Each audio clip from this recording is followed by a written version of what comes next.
여러분, 현대 사회의 특징 중 하나로 불확실성을 많이들 이야기합니다. 그 정치권이 어떻게 흘러갈지 사실 불확실하고, 지금 산불이 어떻게 될지 불확실하고, 우리 청년들의 미래가 불확실하죠. 그 트럼프 리스크로 경제적인 면도 상당히 불확실성이 커진 상태입니다. 그러다 보니 사람들이 가지고 있는 생각과 그리고 가치관, 윤리관들도 불확실하여 흔들리기도 하고 또 변하기도 하는 세상을 우리가 보게 되지 않습니까? 여러분, 이렇듯 불확실한 시대에 변하지 않는 것, 영원한 것이 있을까요? 네, 있습니다. 그렇습니다. 그것은 바로 우리 하나님과 하나님의 말씀이죠. 말라기서 3장 6절에서 나 여호와는 변하지 아니하나니 그렇게 말씀하셨고요. 이사야 40장 8절에서는 푸른 마르고 꽃은 시드나 우리 하나님의 말씀은 영원히 서리라 이렇게 말씀하고 있습니다. 여러분, 세상의 진리라고 하는 것들도 사실 어제는 진리였는데 오늘은 진리가 아니게 되는 경우가 있지 않습니까? 그러나 하나님의 말씀은 진리가 아니었던 적이 없는 영원한 진리요, 절대적인 진리입니다.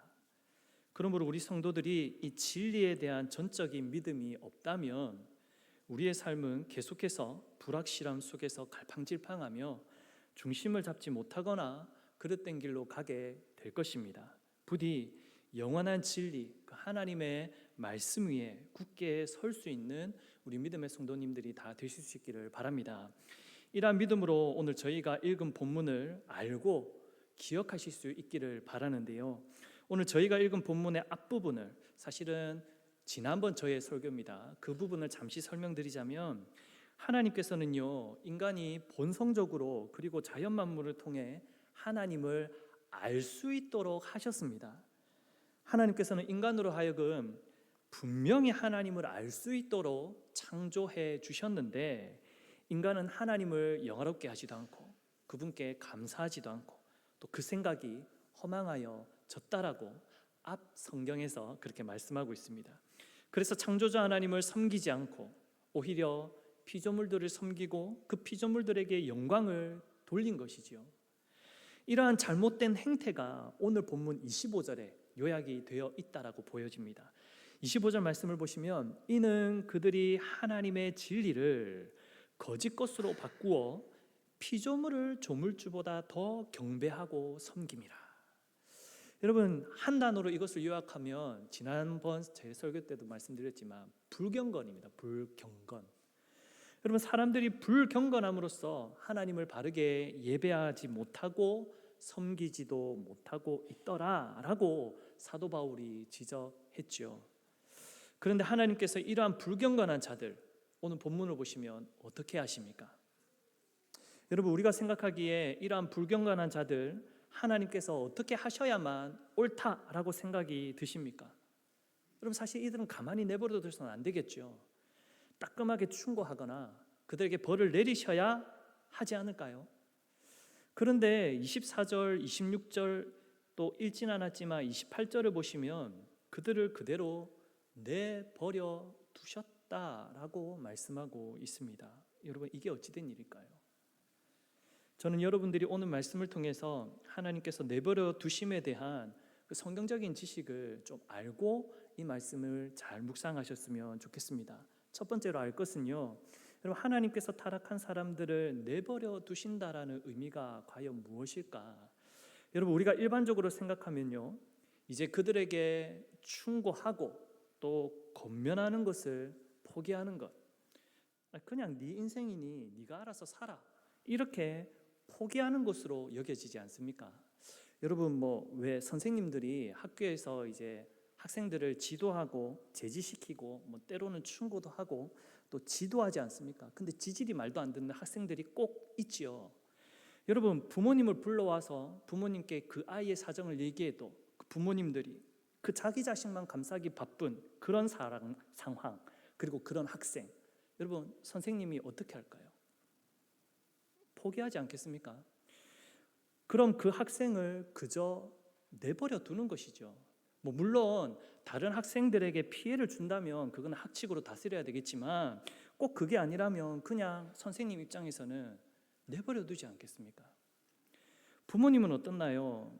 자기 자녀가 마치 그 교만했던 탕자처럼 고집부리고 전혀 부모의 말도 듣지 않고 지도에 따르지 않는다면, 에이, 네 인생이니 그래 네 알아서 살아, 이렇게 자포자기하지 않겠습니까? 여러분, 그런데 하나님의 내버려 두심도 과연 이럴까요? 그렇지 않다라는 것입니다. 하나님께서 내버려 두셨다라는 것은요, 그 타락한 사람을 향한 하나님의 그 관심과 사랑을 하나님께서 주도적으로 끊으셨다라는 것입니다. 그러나 이것은요, 그냥 네 인생이니까 네가 알아서 살아, 이렇게 하면서 그 인생에 대한 결과물에도, 주도권에도 하나님께서 더 이상 개입하지 않으신다라는 뜻은 아닙니다.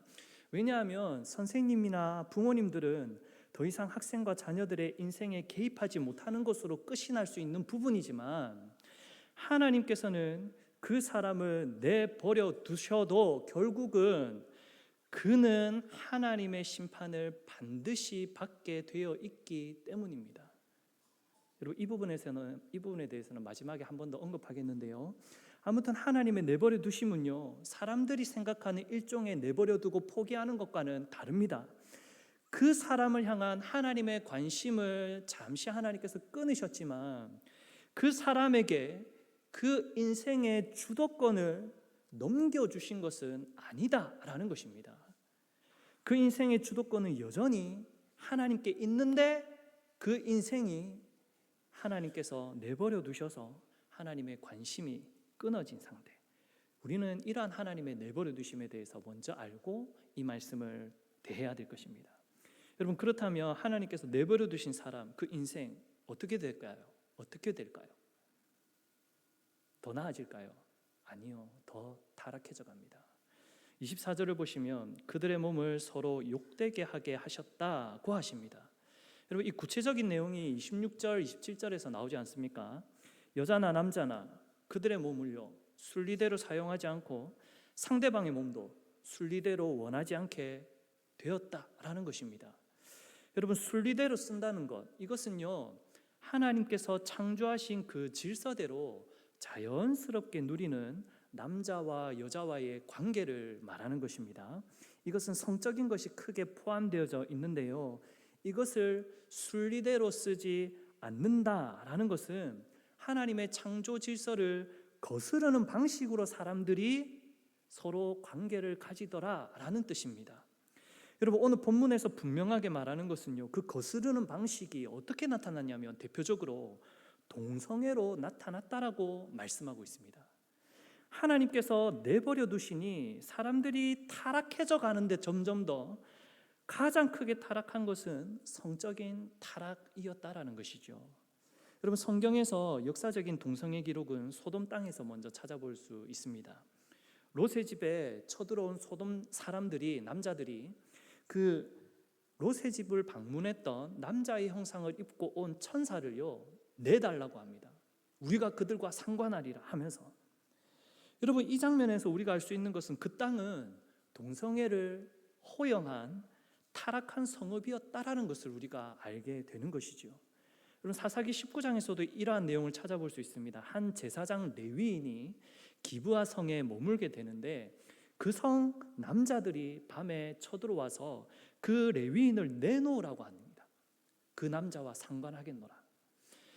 이것도 기브온 성읍이 동성애를 허용하고 있는 타락한 성읍이었음을 드러내는 것이지 않습니까?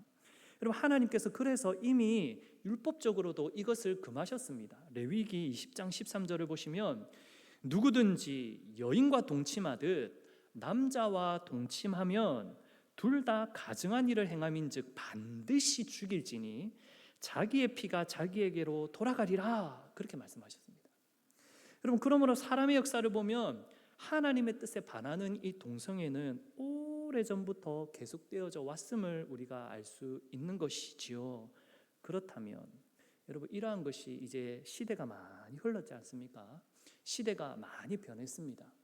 그래서 이것이 허용될 수 있을까요? 지금 동성혼을 제일 먼저 합법화한 국가가 네덜란드인데 2001년도에 법적으로 동성결혼이 합법화되었습니다. 그 이후로 통계상으로 지금 39개 나라가 동성혼을 인정하고 합법화했습니다. 가장 최근에 합법화한 나라가 태국인데요. 올해 1월부터 동성혼이 가능해졌습니다. 성도 여러분, 이러한 사회 현상을 바라보며 우리가 어떻게 판단할 수 있겠습니까? 이 시대가 그렇지 않습니까? 국제적인 분위기가 이렇게 흘러가고 있지 않습니까? 우리나라 선진국 다워야 되지 않겠습니까? 글로벌한 국가답게 이러한 흐름에 편승해야 되지 않겠습니까? 우리가 늦어져서 되겠습니까? 우리가 선두해야지요. 우리나라에서도 지금 이 동성혼을 합법화하려는 움직임이 있으니 빨리 이것을 수용합시다. 받아줍시다. 그래야 되겠습니까? 여러분, 세상의 방식으로 하나님의 창조 세계를 판단하는 것은요, 타락한 사람들이 하는 짓들입니다. 여러분, 믿음을 제대로 가진 성도라면 우리는 이것이 죄라는 것을 분명히 해야 합니다. 이것이 세상에 가득해지는 모습을 보며 세상이 그리 흘러가니까 우리도 같이 편승해야 되겠구나, 우리도 선진국이 돼야지, 늦으면 안 되겠구나, 조급해지는 것이 아니라 이렇게 판단해야죠. 하나님께서 지금 저들을 내버려 두고 계시는구나. 그래서 저들이 지금 저것을 부끄러워하지 않고 있구나. 하나님의 심판이 임박했구나. 여러분, 하나님께서 내버려 두시면 세상은 이렇게 가게 된다라는 것입니다. 세상은 더 타락해서 가게 된다라는 것이죠. 우리는 본문에서 하나님께서 내버려 두시면 사람은 이렇게 된다라는 것을 알아야 합니다. 그렇다면 우리가 마지막으로 알아야 될 것은요, 하나님께서 이러한 사람들을, 이 상황을 끝까지 내버려 두시겠느냐라는 것입니다. 그렇지 않겠죠. 여러분, 하나님께서는 이것에 대해 반드시 심판하십니다. 제가 앞부분에서 하나님께서 내버려 두심은 포기가 아니라고 했습니다. 그 사람을 향한 하나님께서 관심을 끊으셨을 뿐이지 그 사람에게 그 인생의 주도권을 넘겨주신 것이 아니라고 말씀드렸습니다. 하나님께서는요, 그들의 죄가 찰 때까지, 심판의 날이 임할 때까지 기다리시는 중일 뿐이십니다. 그리고 반드시 하나님의 때에 하나님의 법도를 따라서 그들은 심판받을 것입니다. 여러분, 하나님께서 죄가 차기까지 심판을 미루시는 것은요, 그 최초의 말씀은 창세기 15장에 나옵니다. 하나님께서 아브라함의 자손들이 애굽에서 객이되었다가 다시 가나안 땅으로 돌아오게 될 것에 대한 약속을 하시는데 400년 후에 돌아오게 될 것이다, 그렇게 말씀하셨습니다. 이렇게 오랜 기간 후에 이 일이 있어야 되는 이유는 창세기 15장 16절을 보시면 아모리 족속의 죄악이 아직 가득 차지 않았기 때문이다라고 말씀하십니다. 즉, 아모리 족속의 죄악이 가득 차면 하나님께서 그 땅을 심판하실 것인데 그 심판의 날이 곧 아브라함 자손들에게는 구원의 날이 될 것임을 하나님께서 약속하신 장면이죠. 여러분, 로마서 9장 22절 말씀을 우리 함께 찾아 읽어보겠습니다. 이 한 말씀만 오늘 설교 중에 찾아보겠는데요. 로마서 9장 22절 말씀입니다. 이 말씀을 함께 한번 읽어봤으면 좋겠습니다. 로마서 9장 22절입니다. 자, 다 함께 읽겠습니다. 시작. 만일 하나님이 그의 진노를 보이시고 그의 능력을 알게 하고자 하사 멸하기로 준비된 진노의 그릇을 오래 참으심으로 관용하시고. 아멘. 여러분, 하나님께서는요, 멸하시기로 준비된 진노의 그릇이 있습니다. 하나님께는요. 여러분, 그 뒷절에는 긍휼의 그릇도 나오거든요. 지금 진노의 그릇에 대해서 말씀드립니다. 하나님께서는요, 그 그릇을 반드시 깨트려 버리실 것입니다. 하지만 지금은 오래 참고 계십니다. 왜냐하면 그 그릇이 아직 차지 않았기 때문입니다. 진노의 그릇이 차게 되면, 그 하나님의 때가 이르면 그 그릇은 반드시 깨어져 멸망당하게 될 것입니다. 여러분, 노아 홍수로 사람들을 심판하실 때 방주가 건설되어지는 120년 동안 하나님께서 참으셨죠. 그런데 때가 되매 홍수로 세상을 심판하셨지 않습니까? 여호수아가 가나안을 정복할 때 아브라함에게 약속하신 것처럼 하나님께서는 400년 동안 참으셨는데 때가 되어지니 가나안 족속들을 멸하셨습니다. 하나님께서 얼마나 참으셨는지는 우리가 자세히 알 수는 없지만 소돔과 고모라 땅이 하나님의 때가 되매 하나님의 심판을 받아 멸망당하지 않습니까? 분명히 그 땅에 수많은 죄가 있었겠지만 성경에서 분명히 확인할 수 있는 두드러진 죄는 그들이 순리대로 자신의 몸을 사용하지 않았다라는 것입니다. 안타까운 얘기지만 여러분, 동성애가 부끄러운 것이 되지 않고 죄가 되지 않는 것은 타락했기 때문입니다. 하나님께서 그들을 부끄러운 욕심에 내버려 두셔서 그들을 더러움에 내버려 두시니 그들이 이것을 죄로 여기지도 않게 되고 부끄럽게 여기지도 않게 되어진 것이죠. 여러분, 비공식 자료이긴 하지만 한 매체를 통해 알려지기를 우리나라에서 동성애자 커뮤니티가 가장 잘 활성화된 곳이 종로와 이태원이라고 합니다. 지금은 더 확산되었으리라고 봅니다만, 여러분, 아무튼 청년들이 문화적으로 선호하는 바로 그곳, 그 지역이 가장 크게 타락한 곳이 되어져 버렸습니다. 여러분들도 잘 아시겠지만 이태원은요, 한국 청년들의 술 문화 최전선에 있습니다.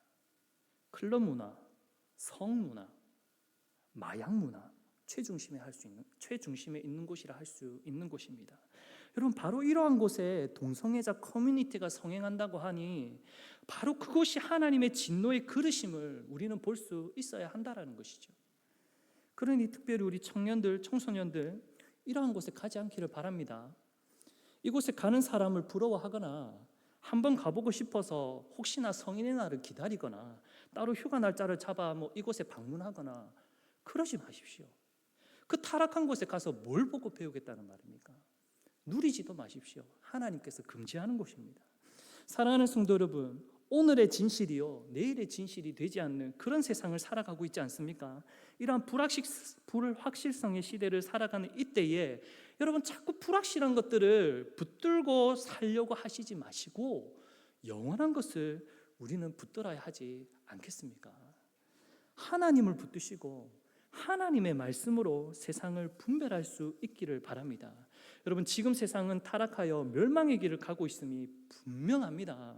세상이 동성혼을 인정하고 합법화하는 이 흐름을 우리가 보고 있지 않습니까? 이것은 하나님께서 내버려 두고 계시고 있다는 반증이기도 합니다.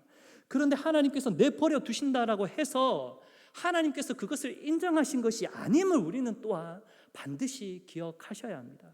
이런 행위를 해도 아무런 나쁜 일도 일어나지 않으니 안심해도 되겠구나, 그렇게 생각하지 마시기 바랍니다. 예배하지 않아도, 기도하지 않아도 내 삶에 아무런 문제가 없더라, 낙관하지 마십시오. 여러분들은 죄에 무뎌지는 자신의 마음을 그냥 내버려 두어서는 안 되는 자들입니다. 언제인지는 모르지만 여러분, 그날은 다가오고 있습니다. 임박했는지도 모릅니다. 진노의 그릇이 언제 찰지 우리는 알 수 없습니다.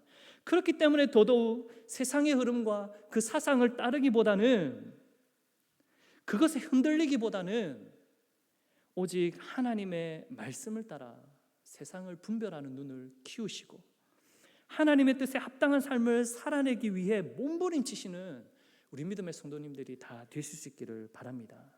우리의 인생의 주권은요, 하나님께 있습니다.